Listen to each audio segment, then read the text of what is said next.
В этом видео мы посмотрим на Человека-паука, Сукуну, Мишку Фредди и других персонажей из лучших хиропаков для Fisk Super Heroes. Unconventional Hero Pack наконец-то обновился, добавились новые герои и даже изменились старые, например, Майлз Моралес. У него появились новые способности и новый скин, а именно костюм 2020 из его игры. Анимации полета на паутине тоже обновились, и это мне безусловно нравится. А эта шкала внизу — это мой заряд биоэнергии, который добавляется только во время сражений или использование паутины. Потратить энергию можно на взрывной удар или на рывок в полете. А если набрать полную шкалу, то можно сделать выброс биоэнергии, что нанесет колоссальный урон всем вокруг. На шифте по-прежнему включается невидимость, но если задержать его на пару секунд, то активируется анимация сидения. Электро тоже немного изменился. Теперь вы можете использовать субатомическую батарею, чтобы усилить свои способности. А именно скорость полета, урон луча и даже дистанцию телепорта. При этом заряд батареи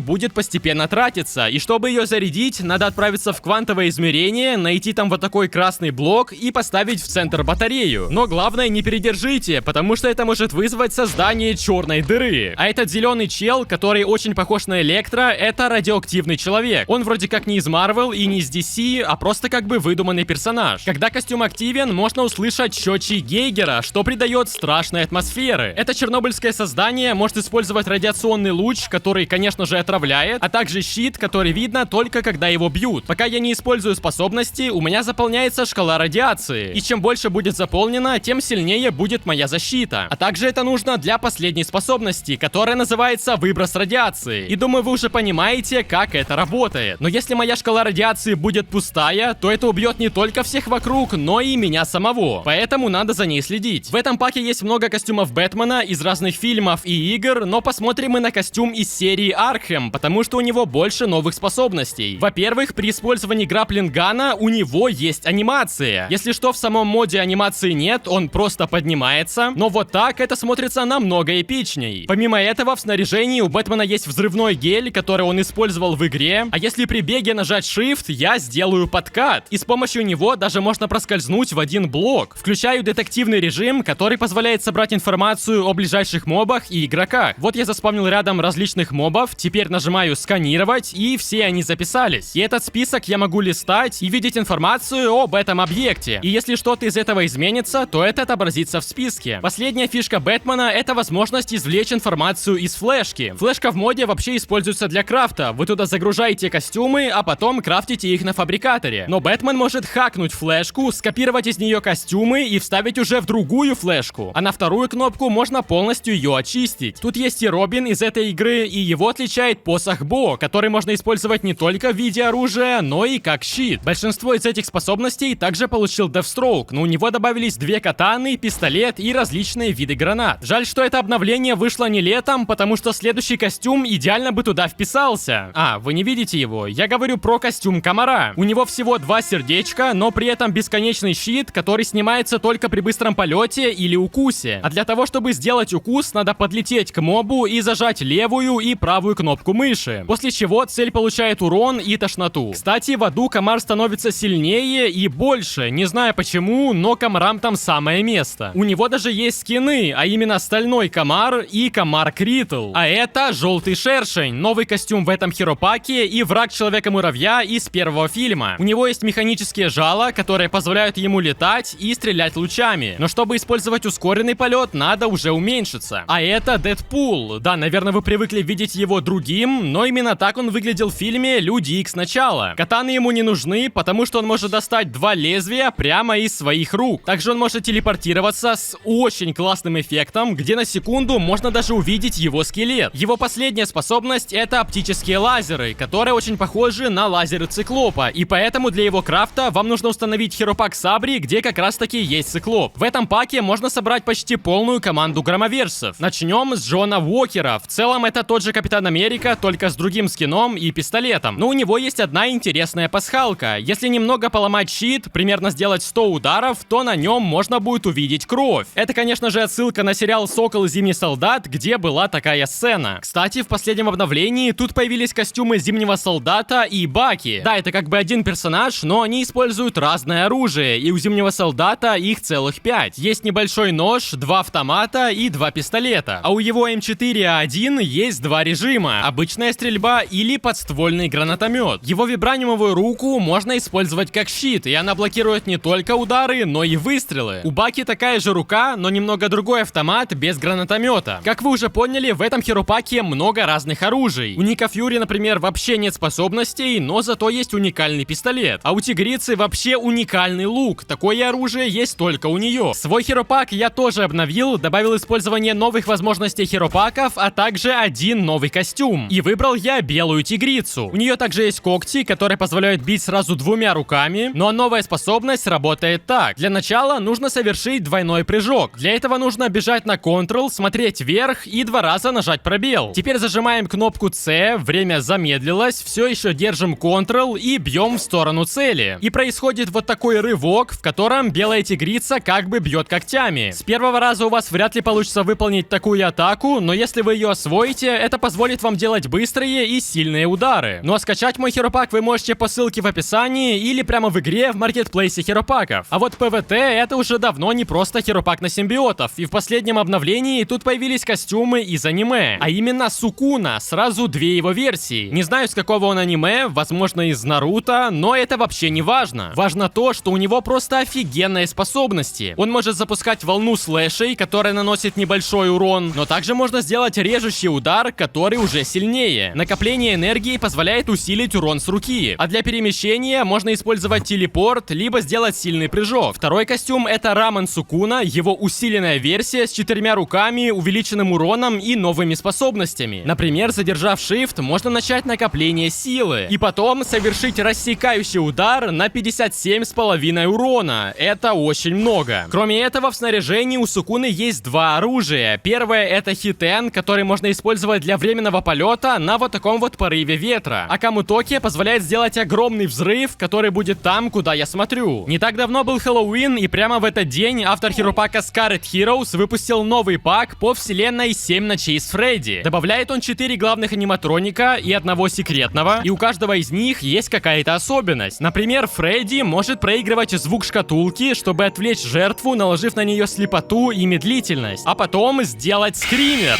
что не только напугает, но и нанесет урон тому, на кого Фредди смотрит. У Бонни в снаряжении есть гитара, на которой даже можно играть, и автор предлагает сыграть на ней мелодию из фильма, но вроде бы это ничего не дает, поэтому у Чики есть Мистер Кекс, который является оружием и кусает при ударе, а вот Фокси имеет увеличенный урон за счет своего крюка. Ну и вот такой вот скример. Кстати, у каждого костюма есть альтернативный вид из фильма FNAF. В целом они, конечно, похожи, но цвета немного отличаются. При надевании костюма Фредди есть небольшой шанс превратиться в золотого Фредди. В этой форме нельзя двигаться, ну разве что с помощью телепорта. Также у него есть невидимость и телекинез, чтобы удобно пугать людей с помощью скримера. На этом все, ставьте лайки, подписывайтесь и смотрите мои прошлые видео.